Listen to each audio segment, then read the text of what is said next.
দেখো, হাতে চাইনিজ কালি দিয়ে আঁকা একটা ট্রেসিং, হাতে চাইনিজ কালি দিয়ে এই ট্রেসিংটা এঁকেছে। এই ট্রেসিংটা হাতে আঁকা হয়েছে, অর্থাৎ তোমরা এরকম ট্রেসিং পেপারেও যদি কোনো কিছু এরকম আঁকো সেইটাই এক্সপোজ করে সেটাই ছাপতে পারবে। ট্রেসিং পেপারের ওপরে কালো কালি দিয়ে আঁকলেই সেটাই স্ক্রিনে এক্সপোজ করা যাবে এবং সেটাই ছাপা যাবে।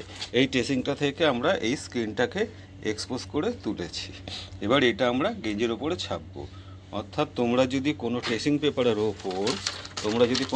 পেপারের ওপর এরমভাবে আঁকো বা কোনো কিছু লেখো বা ডিজাইন করো বা কলকা করো চাইনিজ কালি দিয়ে বা যে কোনো ডিপ কালো কালি দিয়ে, তাহলেই কিন্তু তোমরা সেটা এক্সপোজ করতে পারবে এবং সেটাও তোমরা যে কোনো জিনিসের উপর ছাপতে পারবে, যার উপরই ছাপতে চাও, এবং হাতে এঁকে ডিজাইন করে সেটাই এক্সপোজ করে সেটাই ছাপা যাবে। অর্থাৎ ট্রেসিং এরকম হাতে এঁকেও তোমরা করতে পারো। আগে এই নিয়মেই কাজ হতো।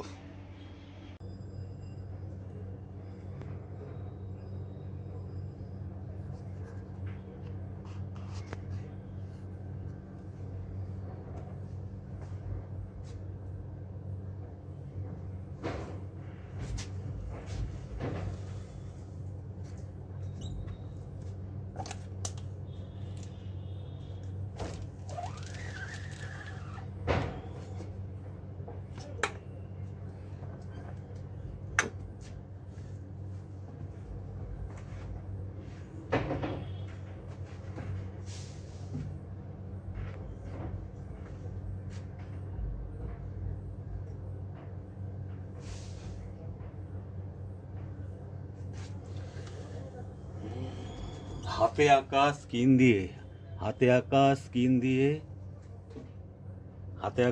দিয়ে দেখো কি সুন্দর ছাপা হচ্ছে। এটা কিন্তু পুরো ট্রেসিংয়ে আঁকা, ট্রেসিংয়ে এঁকে এক্সপোজ করে গেঞ্জির সামনে ছাপা হচ্ছে।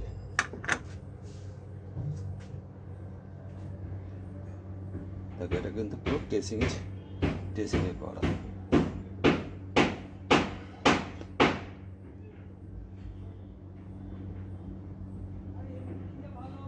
পুরো ট্রেসিং এঁকে সেইটাকে এক্সপোজ করে তারপর ছাপা। অর্থাৎ তোমরাও ট্রেসিংয়ে যে কোনো জিনিস এঁকে এরম ছাপতে পারো। কোনো ছবিকে ট্রেসিং করে নেবে, নিয়ে সেটা এক্সপোজ করবে, করে ছাপবে।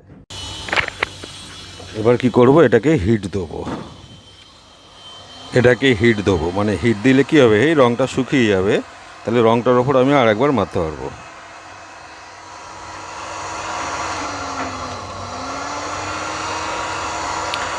এইটাকে হচ্ছে ফার্স্ট একটা লেয়ার মেরে নিয়ে আমি ধরো হিট দিলাম, হিট দিলে রঙটা শুকিয়ে গেল, শুকিয়ে যেতে আমি যদি আবার এর ওপর মারি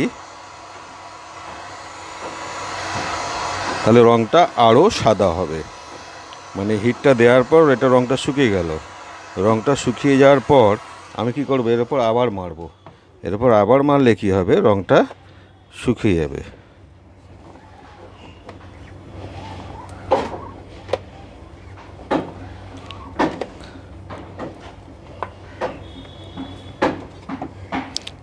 তাহলে দেখো রঙটা একদম ফুল হোয়াইট হয়ে গেল। রঙটা একদম ফুল হোয়াইট হয়ে গেল। মানে তুমি যদি একদম পার্মানেন্ট হেভি কালার চাও তখন এরম হিট দিয়ে আরেকবার তোমাকে মারতে হবে।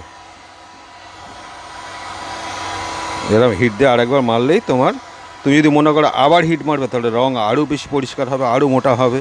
এটা পার্টি যেরম পেমেন্ট করবে তার উপর তোমার ডিপেন্ড করবে যে তুমি কিরম ধরনের মারবে। পার্টির ওপর ডিপেন্ড করবে। পার্টি যদি তোমাকে বেশি পয়সা দেয় তখন তুমি হিট দিয়ে আরেকবার মারবে, দুবার মারবে, যাতে যে কোনো কাপড়ই তোমার একদম প্রমিনেন্ট ছাপাটা হয়ে যায়।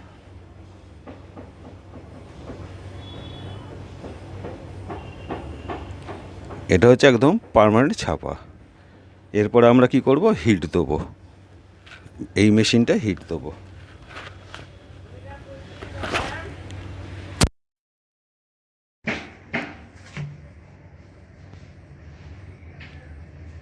অর্থাৎ 4 সেকেন্ড দিয়েছি আর আমি দিয়েছি হচ্ছে 210-20 মতন দিয়েছি, 210 হিটটা উঠলে আমি এবার প্রেশার দিয়ে এটা হিট করবো। এইটা হচ্ছে প্রেশার কমানো বাড়ানোর মেশিন। অর্থাৎ এই যে প্রেশারটা তুমি দিচ্ছ, প্রেশারটা যদি বাড়াতে হয় বা কমাতে হয় তখন তোমরা কী করবে, এটাকে ঘুরিয়ে কমানো বাড়ানো করবে। প্রেশারটা তাহলে সেই বুঝিয়ে বাড়বে বা কমবে। প্রেশার বাড়বে বা কমবে। আর এইখানে কি করছি আমরা, দেখো এরূপ তলায় কিন্তু আমরা ম্যাটটা পাতা আছে, কিন্তু তার উপরেও আমরা কী করছি, একটা কাপড় সবসময় পেতে নেবে। প্রেশার ঠিক রাখার জন্য কাপড়টা খুব প্রয়োজন আছে। এরকম একটা যে কোনো কাপড় পেতে নেবে, পেতে নিলেই তোমার প্রেশারটা ভালো পড়বে। আর এর উপর আমরা যে কাগজ দিয়ে ধরো হিট দেবো, এই কাগজটা ধরো হিট দিচ্ছে, এই কাগজটাকে বলা হয় সেমি গ্লস কাগজ, semi gloss heat transparent paper, বা এটাকে তোমরা বলতে পারো ফিউজিং পেপার। ফিউজিং পেপার বা হিট ট্রান্সপারেন্ট পেপার, এটা তোমার সাইজ থাকে হচ্ছে 20x30। এবার তুমি তোমার মতন করে কেটে নিতে পারবে। আর এরকম একটা হিট গান কিনে নেবে রঙটাকে ফোটানোর জন্য, অর্থাৎ প্রথমবার প্রিন্ট করে হিট দেবে, দেওয়ার পর তারপর আবার হিট করে শুকিয়ে নেবে, তার জন্য এরকম গাম কিনতে, এরকম একটা হিটার কিনবে। এই হিটারটা কিনবে, তাহলে সুবিধা হবে। দেখো এই গেঞ্জিটার উপর বসিয়ে নিয়েছি। এরপর আমি কাগজটা দেবো। কাগজের একটা তেলা দিক আছে, এই তেলা দিকটা দেবে, খসখসের দিকটা দেবে না। দিয়ে এটা মোটামুটি 196 বা 200 বা 220 4 সেকেন্ড দিয়ে চেপে ধরবে। এবার আমি একটু বেশি ধরলাম, কারণ কি আমার এখনও 220 পর্যন্ত ওঠেনি বলে আমি একটুখানি বেশি টাইম ধরলাম। ধরার পর এটাকে তুলে দিলাম। তুলে দেওয়ার পর এবার এটাকে কি করতে হবে, একটুখানি ঠান্ডা করে নিয়ে,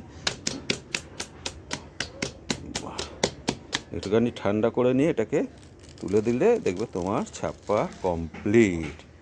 দেখো কত সুন্দর ওপরটা তেলা ভাব এসে গেছে, যদি বা বুঝতে পারবে না, একটা সুন্দর তেলা ভাব এসছে,